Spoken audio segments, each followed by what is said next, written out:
Okay, good morning students. As a part of virtual demonstration of lab experiments, here I am going to explain the another experiment in the analog communication lab in your 4th semester, that is sampling theorem and sampling theorem verification. So here in this experiment you are going to understand what is a sampling theorem and what is a sampling condition and how to obtain the sampled signal from a given sinusoidal analog input. And also we are going to verify whether the sampling condition is satisfied and how the perfect reconstruction is getting at the output of the low pass filter. So that means in this experiment we are going to observe the sampling process as well as the reconstruction also. In this, different sampling frequencies we are going to select, and also we are going to observe what will be the reconstructed signal for different sampling frequencies.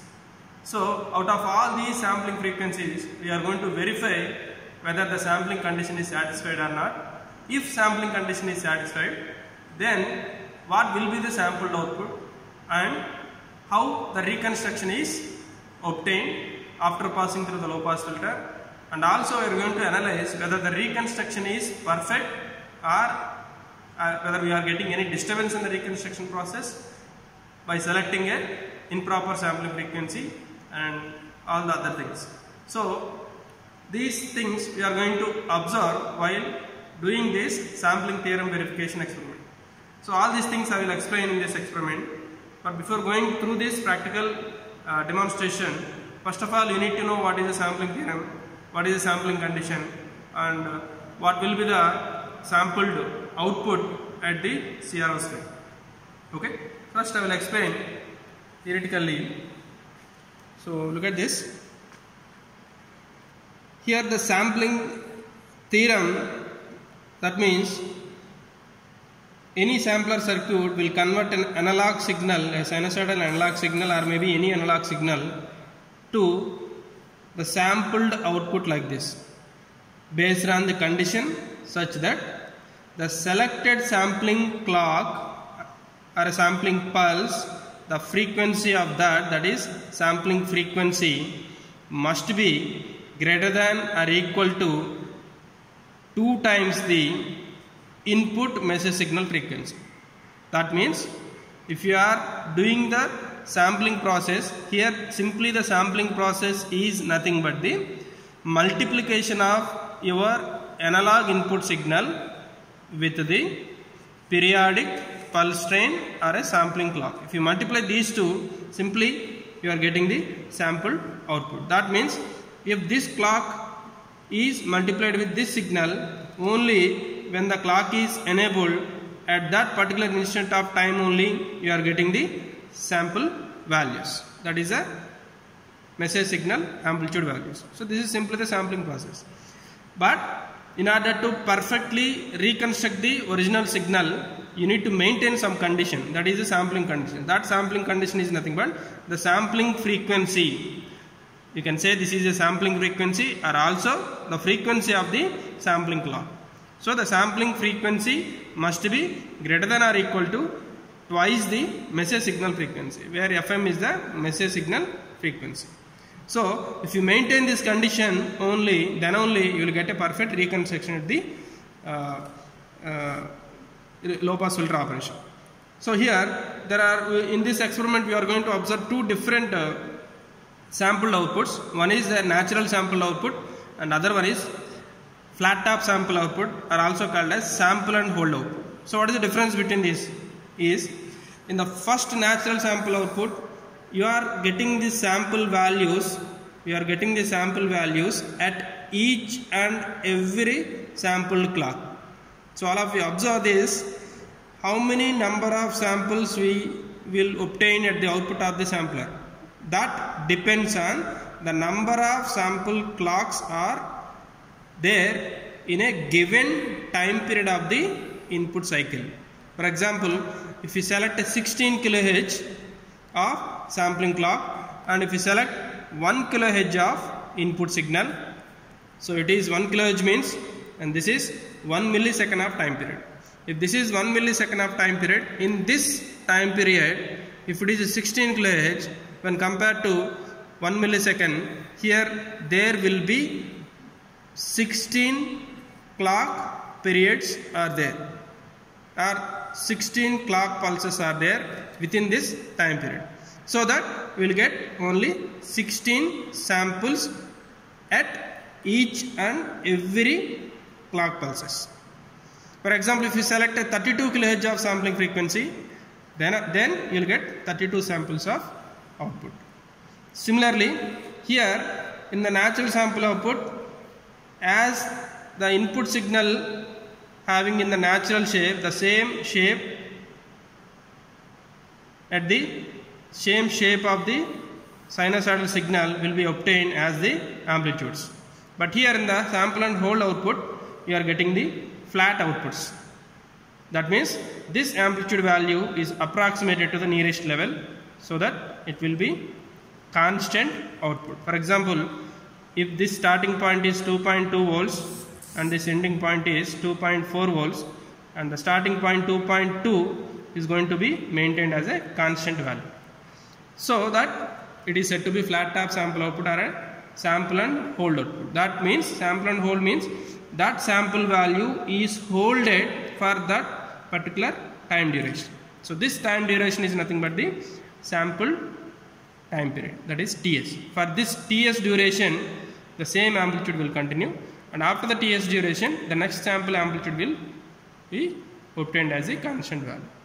Then if you want to reconstruct this original message signal, then you have to pass through the low pass filter or different stages of low pass filter. That means second order low pass filter or third order low pass filter you can able to pass.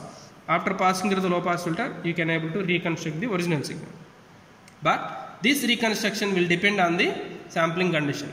If you perfectly maintain the sampling condition, then only you will get perfect reconstruction. For example, if you maintain the sampling frequency as low, that is around 4 kHz or 8 kHz, then the reconstructed signal may not be perfect like a sine wave. You will get some distortions. But if the sampling frequency as high as possible, so that the condition is perfectly maintained, then you will get a perfect sine wave at the reconstructed signal.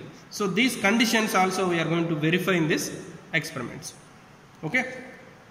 Now you are going to observe I think you all know about what is the application and what is the use of sampling theory. In every analog to digital conversion process, you need to convert analog to digital. In that process, first the analog signal must be converted into sampled signal, and then the sample signal is converted into quantized and then digital. So this is very crucial part in the digital process.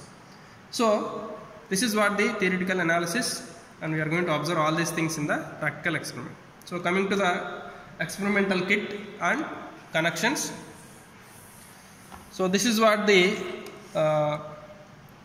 experimental kit for sampling and reconstruction trainer. So this is having sampling process as well as reconstruction process. So all of you look at this particular block. So this block is said to be sampling circuit. This block is said to be sampling circuit. That means in this block sampling process is done, and this is the output where we get the sampled output. Next, this is the part of reconstruction process. So simply the reconstruction means the sampled signal is passing through a low pass filter, that's it. So that means here we have a low pass filter. So here second order low pass filter is there, fourth order low pass filter is there. For example, if you want to reconstruct the signal in a perfect manner, then we can increase the order of the filter. That means second order filter output is, fourth order filter output is more accurate than second order filter output. Similarly, second order low pass filter output is more accurate than first order low pass filter output. So we can select any of the filter, you can observe what is the output. So this is the sampling and this is the reconstruction, and these two are nothing but the clock signal selector or frequency selector, like that. For example, this block is nothing but sampling frequency selector or sampling frequency selection circuit. By selecting this switch or by pressing this switch, you can able to select different sampling frequencies. So here it is mentioned like 10 kHz, 20 kHz to 320 kHz. Here there is a block which is mentioned as divided by 10. That means all these frequencies are divided by 10. That means these sampling frequencies can be considered as Fs is equal to 1 kHz, 2 kHz, 4 kHz, 8 kHz, 16 kHz, 32 kHz. So by selecting this switch, by pressing this switch, you can able to select any of the sampling frequency. Here for example, I am selecting 16 kHz as the sampling frequency. And also you can observe this path. Here the sampling frequency is 1 kHz divided by 10. So 1 kHz is passed through like this. So this is 1 kHz. So this 1 kHz signal is considered as the message signal. Okay. So this is the CRO probe, and the CRO probe is I am connecting to the message signal.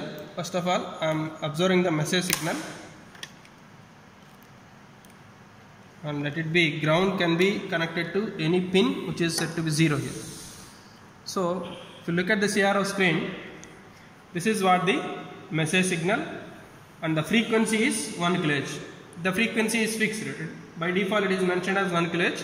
So this is 1 kHz frequency or 1 millisecond time period, and you can able to observe what is the amplitude. The amplitude is also fixed. So note down the corresponding amplitude, how many divisions into 1. So it is almost 4.5 divisions. So 4.5 volts peak to peak amplitude. So connect this message signal input to the signal input which is mentioned in the sample circuit. This is the signal input. I am connecting this, and where we observe the clock signal. So the clock signal is there, which is mentioned at this particular point. So here there is a sampling selector, external or internal pin. So here if you select external, then that means you need to give sampling clock externally by using this pin. Or if you select internal, that means this is the clock generator. From this block, a clock signal is automatically generated internally, and that is passed through this sampler circuit. So this clock and this input signal both are multiplied here. Finally, you will get the sample output here. So if you want to observe the clock signal, you can place this CRO probe here, and you can clearly observe the sample clock here. Okay. So you can see here on time period is less compared to off time period. So that means here there is a button which is called as a duty cycle selector. By changing this, you can able to adjust the duty cycle. Okay. But if you want to make on time period and off time period equally, then you can able to change this. Okay. Whatever you can. Okay. So this is what the clock signal. So clock signal is automatically connected, input signal we are giving. So both input and clock are multiplied so that the sample output is getting at this particular output, that is the sample output. So by adjusting this time vary division and hold button, you can clearly able to observe the sample signal.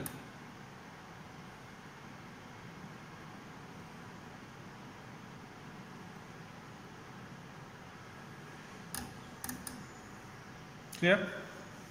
So this is what the sample signal. So we can clearly count the number of samples also, since it is a 16 kHz. So there must be 16 clock pulses are there in the clock signal within that time period. So there will be 16 samples in a full cycle. So here you can count like 1, 2, 3, 4, 5, 6, 7, 8, 9, 10, 11, 12, 13, 14, 15, 16. So almost 16 samples are there in a given full cycle, because it is a 16 kHz signal. So this is what the natural sample output, and also if you can observe the shape of the waveform, the shape of the waveform will be same like the input signal. That is what the natural output. Of course, you can also observe the sample and hold output. Then you can clearly observe there is a holding process. That means the output is going to be made constant at that particular sample intervals. For the reconstruction process, simply we use this natural sample output only. So if you want to observe the reconstruction process, Then connect this sample output to any of the filter. For example, here I am connecting to the second order filter, and finally observing the output of the low pass filter. Here I am connecting to the ground.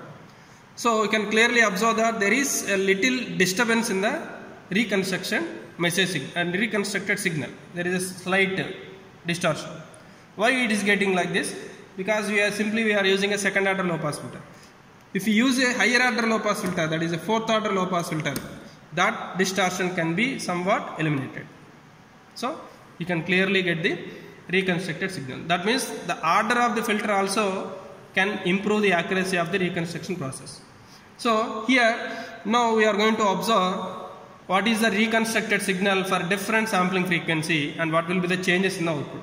For example, here I am selecting 32 kHz as the sampling frequency, so the reconstruction is more perfect. If I am selecting low sampling frequency, what will happen? If I am selecting low sampling frequency, that is Fs is equal to 2 kHz. Of course, all the conditions, all the sampling frequencies will satisfy the sampling condition, that is Fs is greater than 2 Fm, where Fm is 1 kHz. So all Fs, that is the sampling frequencies, are always greater than 2 kHz only. But of course, if the sampling frequency is as high as possible, then the reconstruction is more perfect. That's why if the sampling frequency is very low, that is 2 kHz, the reconstruction is not perfect. You can look at the distortion in this CRO screen. So the reconstruction is disturbed. Here I am going to increase the sampling frequency. Slowly the distortion is going to be reduced, because we are going to increase the sampling frequency and we are maintaining the condition as more as possible. So if I am increasing the sampling frequency, the distortion is going to be reduced. So if the sampling frequency is high, you are getting the perfect reconstructed signal. So this is the experiment for sampling theorem and its verification also.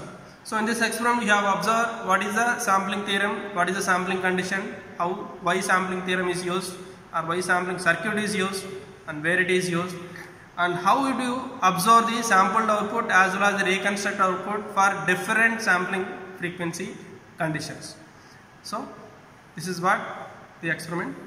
Thank you for watching.